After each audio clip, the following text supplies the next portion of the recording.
Assalamualaikum warahmatullahi wabarakatuh dan salam Malaysia Madani. Semua produk kosmetik wajib dinotifikasikan dan dikawal oleh bahagian regulatory farmasi negara atau NPRA di bawah Kementerian Kesihatan Malaysia atau KKM. Produk yang sah wajib mempunyai nombor notifikasi bermula dengan NOT diikuti 9 digit dan berakhir dengan huruf K. Contoh NOT 202525679K. Sebagai pengguna bijak, semak status produk kosmetik anda sebelum membeli.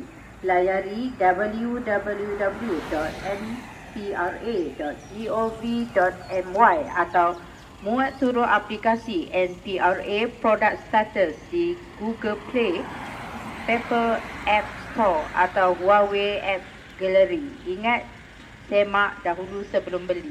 Sekian, terima kasih. Tebahan khas ini dibawakan oleh Pejabat Penerangan Daerah Dungun.